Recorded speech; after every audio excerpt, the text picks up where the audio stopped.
Bueno, clase número uno, la reforma, la reforma religiosa.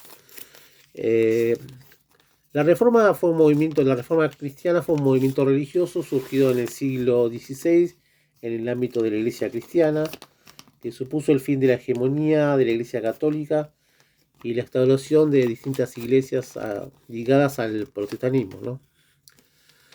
Desde finales de la Edad Media existía en ciertas capas de la sociedad un profundo malestar por la situación de la iglesia. Las causas de este malestar eran que las altas jerarquías eclesiásticas vivían en un lujo y riqueza exagerado. eh, la- y la gente la estaba pasando bastante mal, ¿no?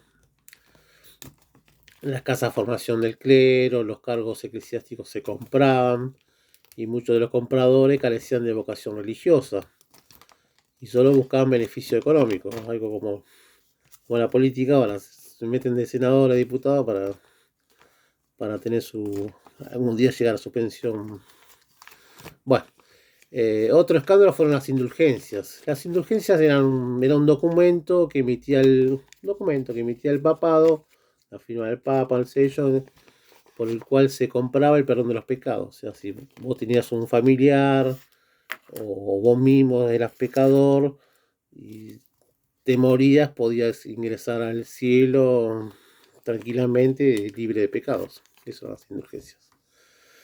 Y casualmente en 1515 el Papa León X ordenó predicar las nuevas indulgencias para financiar la construcción de la Basílica San Pedro en el Vaticano.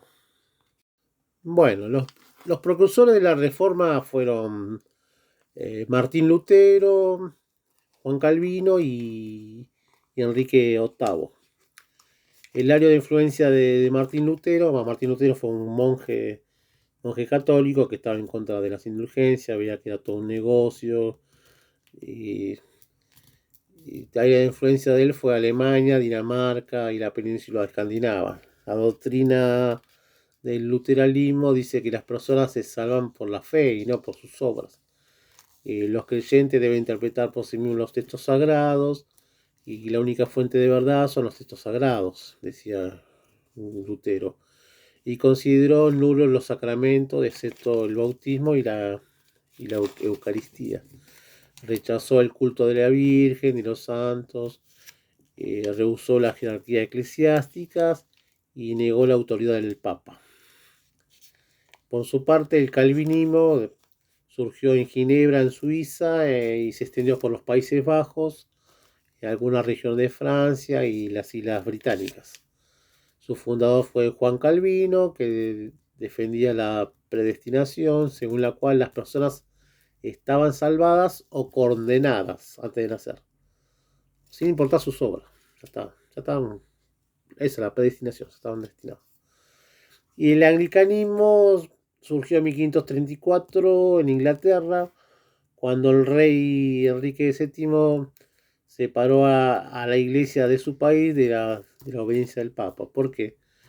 Porque él se quería divorciar de su mujer Catalina de Aragón y el Papa no lo dejaba. Entonces, bueno, dice, no, acá mando yo y hago mi propia iglesia y se pudo divorciar de Catalina de Aragón y se casó con Ana Bolena.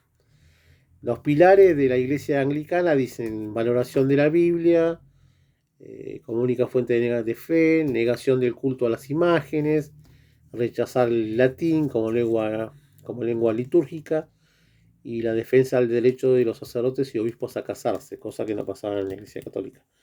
Y aparte el latín, hablando de latín, una de las formas en que más se difundió la reforma religiosa fue gracias a la implementación de Gutenberg con la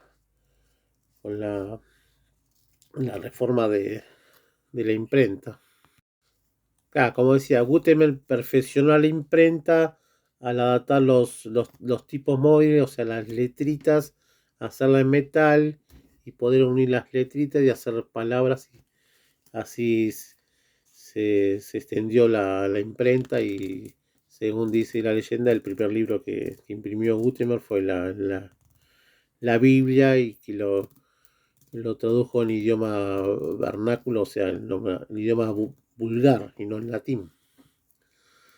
Bueno, las consecuencias de la reforma religiosa fueron que a partir de 1540 la división religiosa derivó en enfrentamientos militares, hubo guerras civiles, enfrentamientos en Alemania entre católicos y luteranos, conflictos europeos, la llamada Guerra de los 30 años, que es entre diferentes potencias europeas, y en ella los asuntos religiosos se mezclaron con la política internacional y bueno, después llevarían a la llamada contrarreforma, que eso ya lo veremos en la próxima clase.